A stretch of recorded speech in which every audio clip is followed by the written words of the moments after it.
Assalamu alaikum everyone. This is Bakhtavar Siraj, and here you can see the name of my other group members too.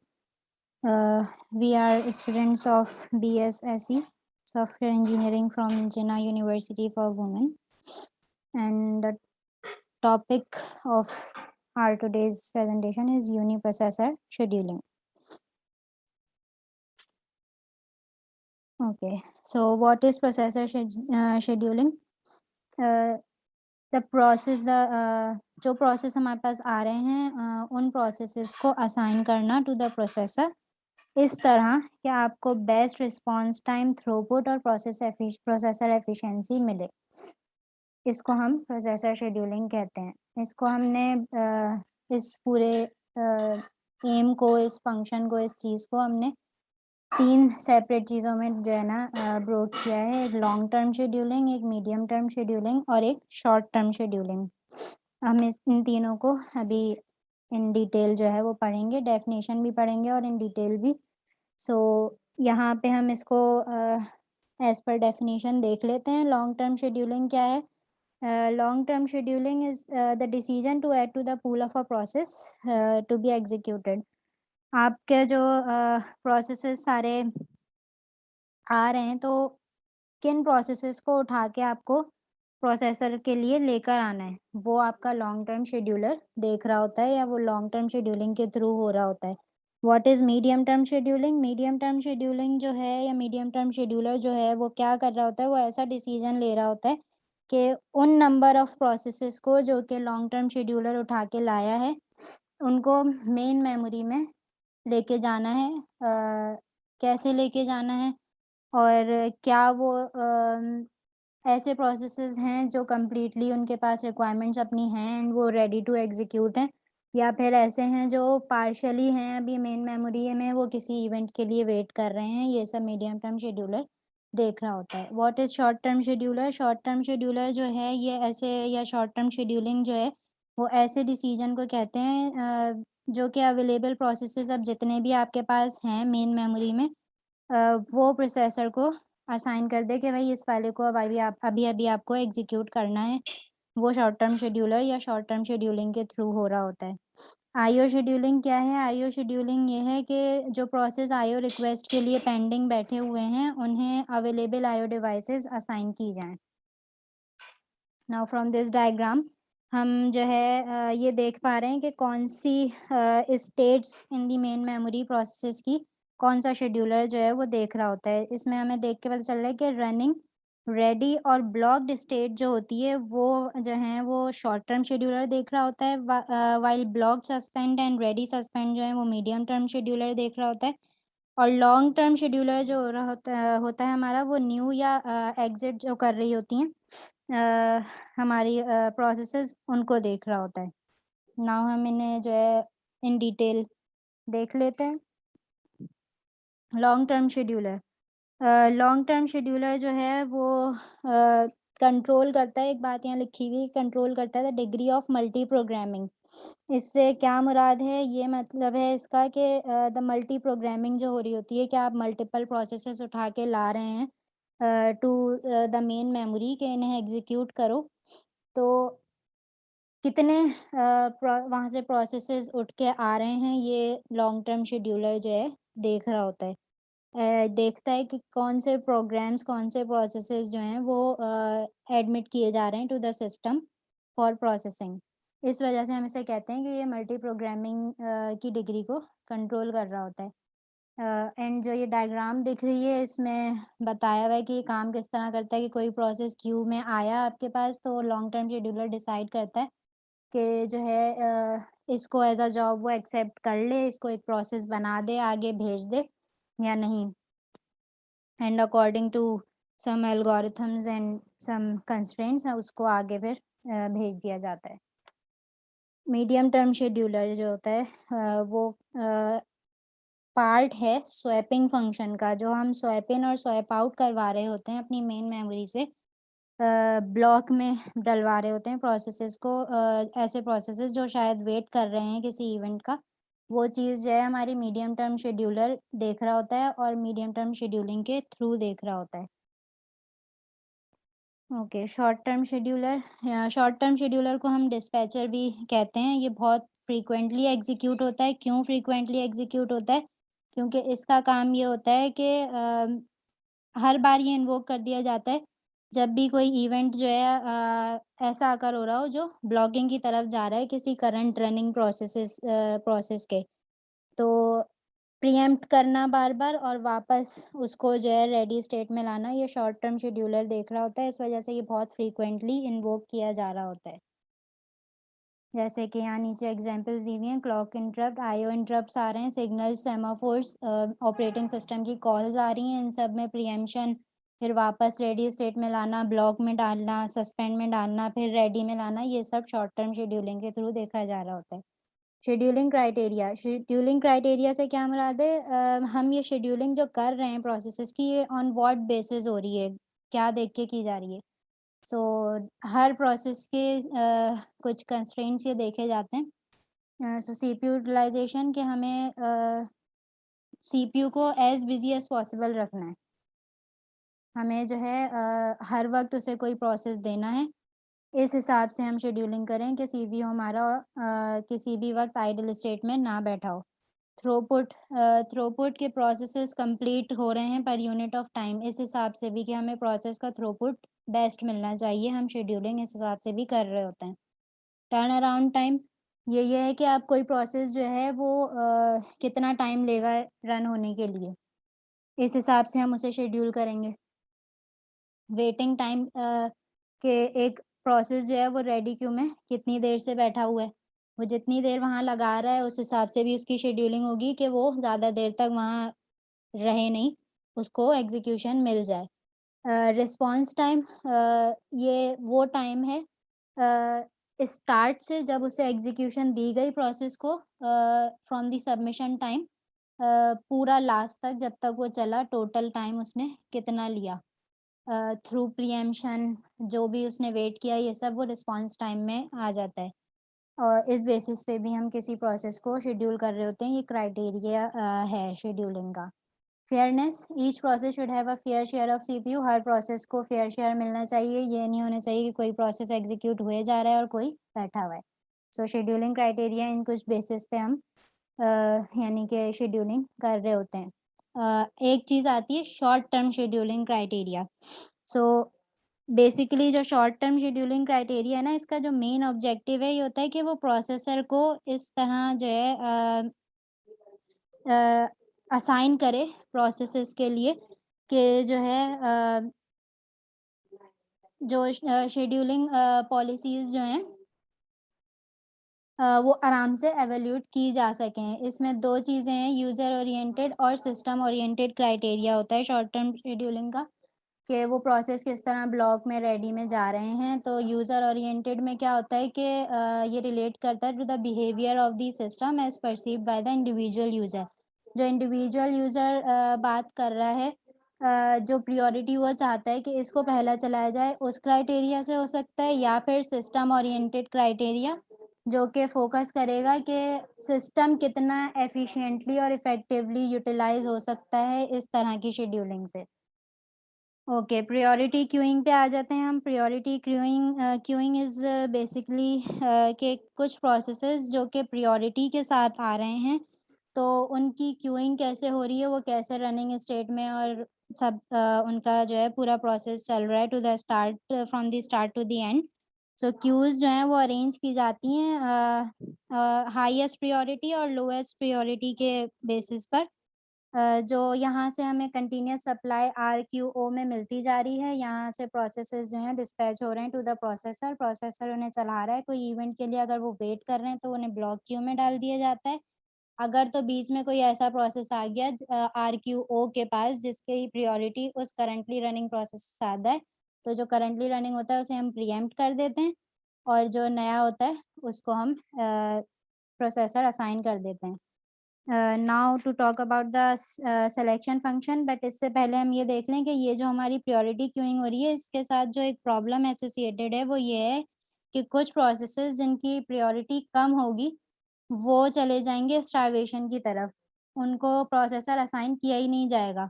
क्योंकि high priority वाले जो हैं वो continuous supply अगर होती रहे और उनमें से ज़्यादातर हाई प्रायोरिटी के हों फ्रॉम द प्रोसेस जो अभी तक बैठा हुआ है, तो फिर उसको तो प्रोसेसर असाइन होगा ही नहीं और वो स्टारवेशन की तरफ चला जाएगा। और इसका सॉल्यूशन जो है वो एजिंग है।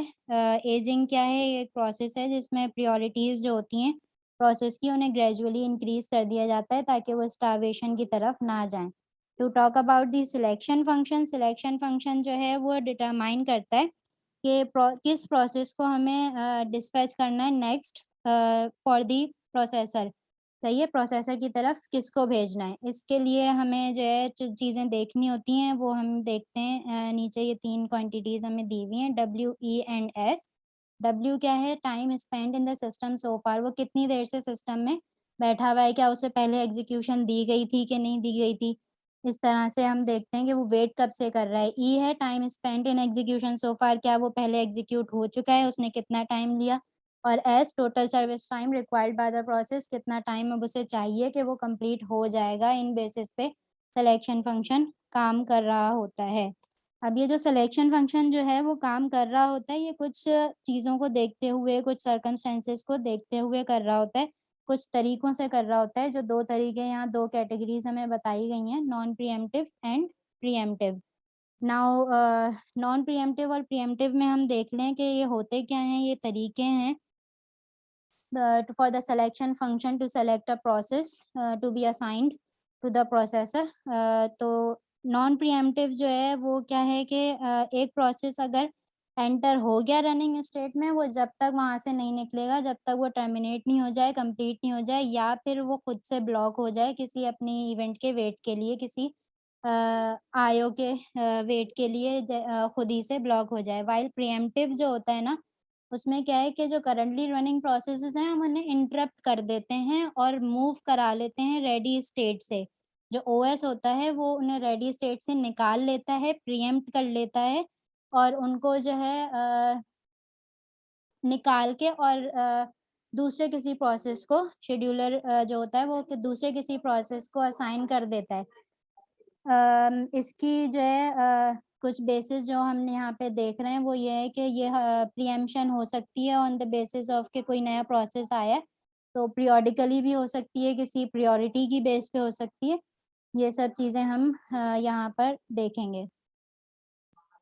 ओके, और यहाँ पे जो एक चीज़ लिखी हुई है कि प्रीएम्प्टिव पॉलिसीज़ जो हैं वो ग्रेटर ओवरहेड क्रिएट करती हैं देन नॉन प्रीएम्प्टिव वर्ज़न, लेकिन प्रीएम्प्टिव वर्ज़न जो है वो बेटर सर्विस प्रोवाइड करता है। इसका मतलब क्या है कि प्रीएम्प्टिव पॉलिसी से अगर आपकी शेड्यूलिंग हो रही है, तो वो आपके आईओ को या आपके प्रोसेसर को ओवरहेड देगा। हो सकता है कि किसी कंडीशन में वो आइडल स्टेट में चले जाएँ, उन्हें कोई काम नहीं करना हो उस वक़्त, और ये एक बैड वे है टू शेड्यूल, लेकिन ये एक बेटर सर्विस प्रोवाइड करता है अगर इसे सही से इम्प्लीमेंट किया जाए। शेड्यूलिंग पॉलिसीज़ या शेड्यूलिंग एल्गोरिथम्स हम देखेंगे कि क्यू में रखे हुए डिफरेंट प्रोसेसेस हैं, उनको सेलेक्ट करके और उसको रनिंग स्टेट देने के लिए हम क्या पॉलिसीज़ जो हैं वो अप्लाई करते हैं। इसमें सबसे पहले हम देख रहे हैं shortest job first scheduling, SJF.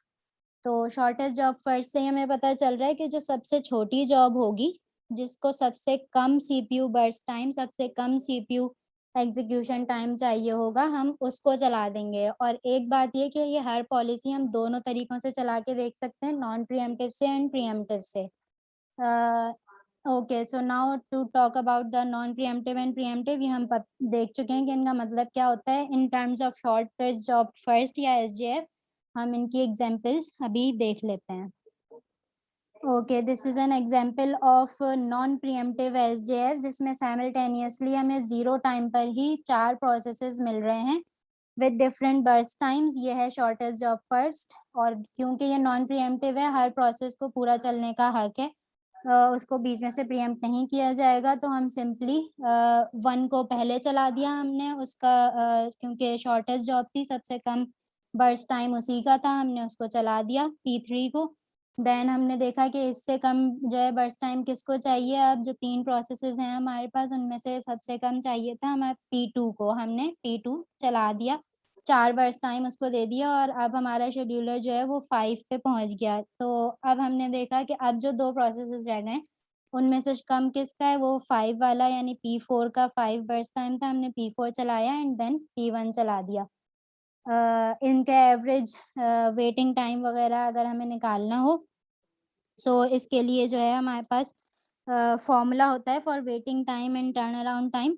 Waiting time के लिए हम क्या करते हैं, जो एग्जीक्यूशन टाइम है यानी हम उसने उसे एग्जीक्यूशन जब दी है वो माइनस दी अराइवल टाइम जब वो आया था तब, उनको जो है माइनस करवा के एंड एवरेज निकालने के लिए हम उन्हें प्लस करा के नंबर ऑफ प्रोसेसेस से डिवाइड कर देते हैं। व्हाइल टर्न अराउंड टाइम का फॉर्मूला होता है waiting time plus service time. Waiting time जो है जो हमारा हमने निकाला वो, और सर्विस टाइम हमारा जो है वो होता है जो बर्स्ट टाइम हमें दिया गया था। इससे भी फिर हम प्लस करके और 4 से हम उसे डिवाइड कर देंगे यानी नंबर ऑफ प्रोसेसेस से and average turn around time निकल आएगा। नाउ नॉन प्रीएम्प्टिव भी देख लेते हैं हम एसजेएफ का, जिसमें वेरिड अराइवल टाइम है। पहले हमने साइमल्टेनियस अराइवल टाइम देखा था, अब ये वेरिड वाला देख लेते हैं कि डिफरेंट अराइवल टाइम्स पे हमारे पास आ रहे हैं प्रोसेसेस। ये वाले हम स्टार्ट करते हैं। हमने देखा कि भाई 0 पे हमारे पास सबसे पहले आया P1, हमने उसे एग्जीक्यूशन देना स्टार्ट कर दी, 0 चल रहा था। फिर हमने देखा कि 2 पे P2 आ गया, 2 पे हमारे पास P2 आ गया। अब हमने जो है क्या किया कि P1 चल रहा था, क्योंकि ये नॉन प्रीएम्प्टिव है तो ऑब्वियसली हम इसे प्रीएम्प्ट नहीं करेंगे, हम इसको 7 एग्जीक्यूशन पूरी दे देंगे। जब ये पूरा चल जाएगा, बात आ गई शॉर्टेस्ट जॉब फर्स्ट की। अब जब तक ये P1 7 तक चल गया था तो हमने देखा कि बीच में 2, 4 और 5 टाइम पर हमारे पास P2, P3 और P4 आ चुके थे। तो हमने क्या किया कि देखा कि इन तीनों में से शॉर्टेस्ट जॉब किसकी है, तो हमने देखा वो P3 की, हमने P3 को एग्जीक्यूशन दे दी, 7 से 8 पे पहुंच गए हम।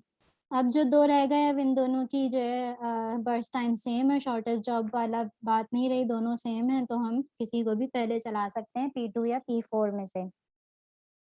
इनका भी एवरेज वेटिंग टाइम और टर्न अराउंड टाइम सेम उसी तरह से निकला है। अब हम आ जाते हैं प्रीएम्प्टिव की तरफ के शॉर्टेस्ट जॉब या एसजेएफ का प्रीएम्प्टिव। अभी हमने नॉन प्रीएम्प्टिव वाली 2 एग्जांपल्स देखी for varied arrival time and simultaneous arrival time. अब हम इसका प्रीएम्प्टिव वर्जन की एक एग्जांपल देख लेंगे। प्रीएम्प्टिव वर्जन की एग्जांपल जो हम देख रहे हैं, इसमें प्रीएम्प्ट किया जा सकता है प्रोसेस।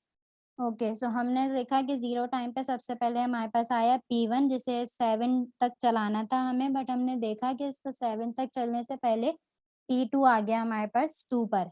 तो हमने क्या किया, उस P1 को प्रीएम्प्ट कर दिया और P2 को एग्जीक्यूशन दे दी।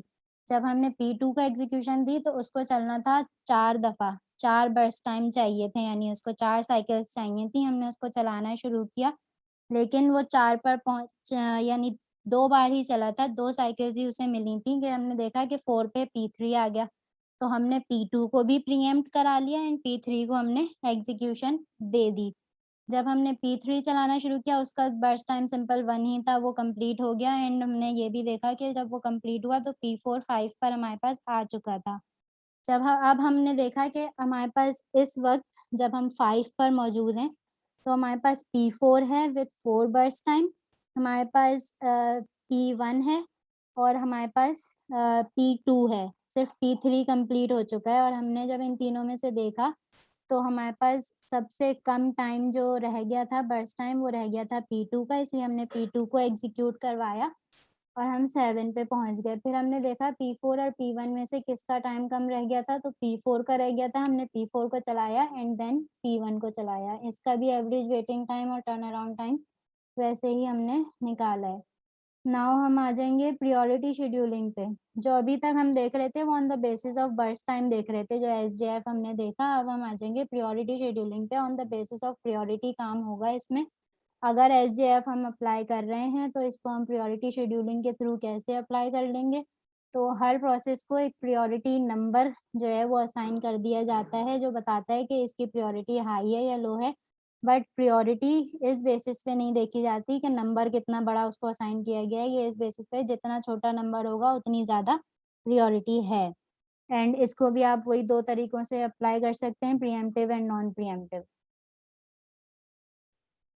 इसमें जो है प्रायोरिटी शेड्यूलिंग में भी वही बात आ जाती है कि स्टारवेशन का मसला आता है, क्योंकि अगर किसी प्रोसेस की प्रायोरिटी हाई होगी तो लो प्रायोरिटी वाले प्रोसेसेस बैठे रह जाएंगे, उनको एग्जीक्यूशन नहीं मिलेगी और वो स्टारवेशन की तरफ चले जाएंगे। इसका सॉल्यूशन एजिंग है, जो हमने अभी पीछे सुना पढ़ा कि भाई एजिंग कैसे की जाती है। ओके, सो प्रायोरिटी शेड्यूलिंग का नॉन प्रीएम्प्टिव अगर हम देखें, नॉन प्रीएम्प्टिव जिसमें हम प्रोसेस को निकाल नहीं सकते, वो अपना कंप्लीट टाइम पूरा करके ही बाहर निकलेगा। सो 4 प्रोसेसेस हैं हमारे पास विद अराइवल टाइम, हमें सर्विस टाइम या बर्स्ट टाइम भी दिया हुआ है और हमें साथ दी हुई है प्रायोरिटी जो हर एक प्रोसेस को असाइंड है। सबसे पहले 0 टाइम पे हमारे पास आया P1, इसको हमने चलाना शुरू कर दिया। ओके, सही है, हमने इसे 4 तक चला दिया। अभी तक कोई प्रोसेस नहीं आया था, इसलिए हमने इसे कंप्लीट चला दिया एंड ऑब्वियसली ये नॉन प्रीएम्प्टिव है इस वजह से भी। फिर हमने P2 चलाना शुरू किया, 3 पर हमने देखा कि P2 आ गया था, सही है, 3 पर P2 आ गया था जिससे 6 जो है बर्स्ट टाइम या सर्विस टाइम या साइकिल्स चाहिए थी, हम इसे चला रहे थे। जहाँ हमने बीच में देखा कि चलते-चलते 5 पर P3 पहुँच गया है, बट प्रोसेस की प्रायोरिटी देखी फिर हमने, P3 की प्रायोरिटी 3 है व्हाइल P2 की प्रायोरिटी 1 है। तो जितनी कम नंबर की प्रायोरिटी होती है उतनी हाई प्रायोरिटी होती है, इसलिए हमने P2 को कंप्लीट किया। देन हमने देखा कि अब जब P2 कंप्लीट हो गया है तो हम टाइम 10 पर पहुँच गए हैं। टाइम 10 पर जब पहुँचे हैं तो देख रहे हैं कि P2 एंड P4 हमारे पास जो है P4 एंड P3 हमारे पास मौजूद हैं विद देयर रिस्पेक्टिव प्रायोरिटीज़। हमने देखा P4 की प्रायोरिटी कम है, P4 को हमने पहले चलाया एंड देन P3 को। अब इसी की अगर प्रीएम्प्टिव वाली प्रायोरिटी शेड्यूलिंग जो है देख लें, तो इसमें हम कैसे चलाएँगे, यानी कि प्रीएम्प्ट कर सकते हैं हम इसमें प्रोसेसेस को। हमने P1 सबसे पहले देखा कि 0 टाइम पे आया जिसे 4 तक चलना था, 4 साइकिल रिक्वायर्ड थे। ये 3 तक चला ही था कि हमने देखा P2 आ गया है, P2 की जो है 3 पर आ गया है वो और उसको 6 बर्स्ट टाइम जो है वो रिक्वायर्ड हैं। हमने जब उसको चलाना शुरू कर दिया, हमने P1 को प्रीएम्प्ट कर दिया एंड हमने P2 को एग्ज़ीक्यूशन दे दी। जब P2 चलना शुरू हुआ, तो अभी वो चल ही रहा था कि हमने देखा कि भाई 5 पर P3 आ गया है। अब हमने चेक किया कि जो ऑलरेडी एग्ज़ीक्यूट हो रहा है उसकी प्रायोरिटी कम है या जो नया प्रोसेस आ गया है उसकी कम है। तो ऑब्वियसली जो चल रहा था जो कि P2 है उसकी 1 है प्रायोरिटी, तो उसी को हमने चलने दिया। उसके बाद हमने देखा कि जब हमने P2 कंप्लीटली चला लिया है तो हमारे पास 2 प्रोसेसेस आ चुके हैं, एक P3 और एक P4, जो 5 पे और 8 पर आए थे with their respective priorities 3 and 1। सो हमने देखा कि अब जबकि 2 प्रोसेसेस चल चुके हैं, P1 एंड P2, P1 का एक एग्ज़ीक्यूशन साइकिल रह गया है, P2 कंप्लीट हो चुका है एंड हमारे पास P3, P4 दोबारा आ चुके हैं। हमने देखा सबसे कम प्रायोरिटी जो है वो सबसे ज़्यादा प्रायोरिटी किसकी है, वो P4 की थी। हमने P2 के बाद P4 को एग्ज़ीक्यूशन दी। उसके बाद हमने देखा P1 या P3 में से किसकी है ज़्यादा प्रायोरिटी, ऑब्वियसली वो P1 की थी, हमने P1 को चलाया एंड देन हमने P3 को चलाया। अब हम आ जाते हैं multi level feedback queue scheduling की तरफ। Multi level feedback queue scheduling जो है ये एक्चुअली एक प्रोसेस है जिसमें वेरियस क्यूज़ बनी हुई होती हैं, जिनके ज़रिए हम एजिंग ईज़िली इम्प्लीमेंट कर सकते हैं। एजिंग क्या होती है? वही कि हमारा जो है ग्रेजुअली प्रायोरिटी इंक्रीज़ कर दी जाती है। मल्टी लेवल फीडबैक क्यू में हम एजिंग ईज़िली इम्प्लीमेंट कर सकते हैं। और इसमें भी जो है इधर प्रीएम्प्टिव या नॉन प्रीएम्प्टिव हम इम्प्लीमेंट कर सकते हैं।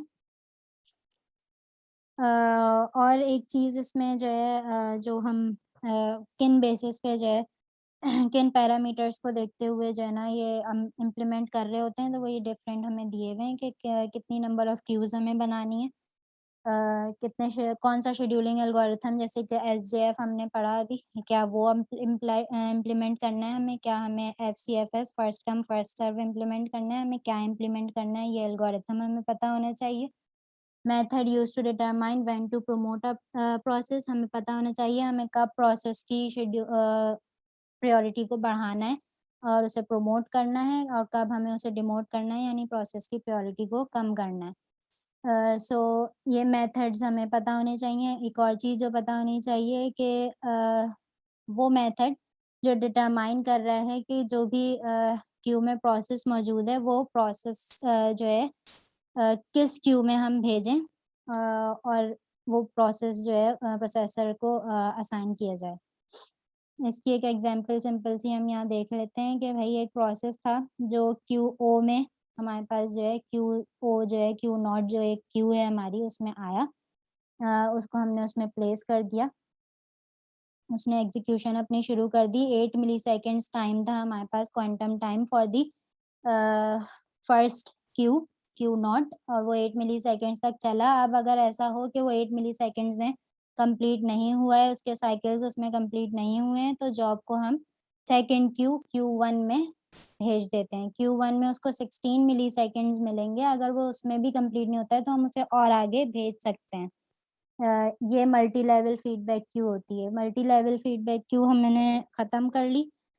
अ, अब हम देख लेते हैं FCFS which is also a scheduling policy और scheduling algorithm. FCFS first come first served से सिंपलेस्ट शेड्यूलिंग पॉलिसी है, क्योंकि बस इसमें सिंपल बात है, जो पहले प्रोसेस आएगा हम उसको चला देंगे और कोई इसमें रॉकेट साइंस वाली बात नहीं है। इसे फीफो भी कहते हैं, फर्स्ट इन फर्स्ट आउट, क्योंकि जो पहले फर्स्ट आएगा प्रोसेस वही कंप्लीट होके पहले बाहर निकलेगा।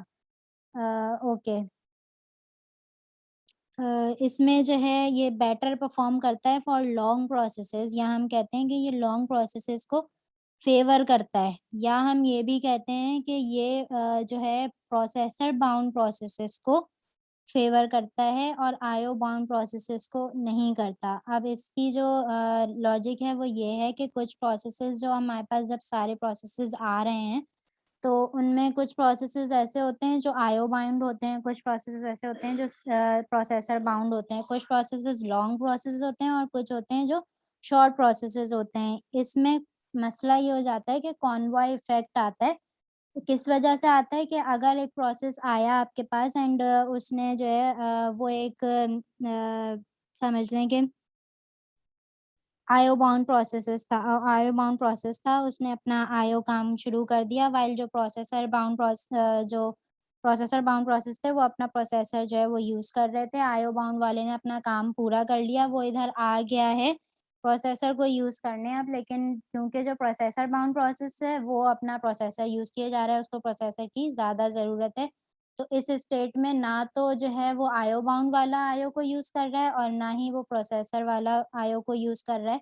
तो आईओ आइडल बैठा हुआ है, और यही कंडीशन वाइस वर्सा की है कि ऐसा हो सकता है कि आईओ वाले में एक प्रोसेस बैठा हुआ है और जो आईओ बाउंड का प्रोसेस था वो उसी को यूज़ किए जा रहा है और जो दूसरे प्रोसेसेस हैं वो वेट कर रहे हैं, तो इसे हम कॉन्वॉय इफ़ेक्ट कहते हैं। दिस फिनोमेना जो इज़ कॉल्ड कॉन्वॉय इफ़ेक्ट, जो कि एक डिसएडवांटेज है एफसीएफएस का, और इसको सॉल्व करने के लिए भी आगे जो है एल्गोरिथम्स निकाले गए, वो भी अभी हम देखेंगे। सो एफसीएफएस की हम जो है ना एग्ज़ाम्पल ये देख लेते हैं। ये हमारे पास 5 प्रोसेसेस हैं और हमारे पास उनका अराइवल टाइम और बर्स्ट टाइम हमें दिया हुआ है। अब सीधी-सीधी बात है, फर्स्ट कम फर्स्ट सर्व, जो सबसे पहले आएगा हम उसे सबसे पहले चला देंगे। ये नो प्रीएम्पशन भी होती है, इसमें कोई प्रीएम्प्टिव वाला काम हम करते ही नहीं हैं। यानी कि कोई भी प्रोसेस प्रीएम्प्ट नहीं किया जाएगा, 0 से 3 तक 0 पे आके उसे 3 साइकिल्स चाहिए, उसे पूरे 3 साइकिल्स मिलेंगे। फिर हमने देखा कि जब 3 साइकिल्स उसे दे दिया और हम 3 टाइम पे पहुँच गए, तो प्रोसेस बी 2 पे ऑलरेडी आ चुका था। तो बट क्योंकि ए पहले आया था, हमने उसे कंप्लीट किया, फिर हमने बी को शेड्यूलर ने बी को जो है असाइन कर दिया प्रोसेसर। बी ने चलाया, अपना काम किया, 6 तक उसने जो है अपने सारे साइकिल्स पूरे कर लिए एंड हम 9 पर पहुँच गए। देन हमारे पास सी आ गया था, हमने उसको चलाया, उसने अपने 4 जो है टाइम पूरा किया, साइकिल्स पूरे किए। नो प्रीएम्पशन के थ्रू, फर्स्ट कम फर्स्ट सर्व के थ्रू, जो पहले आया उसने पहले एग्ज़ीक्यूट करा दिया। इस तरह हमने इसको शेड्यूलिंग करवा दी।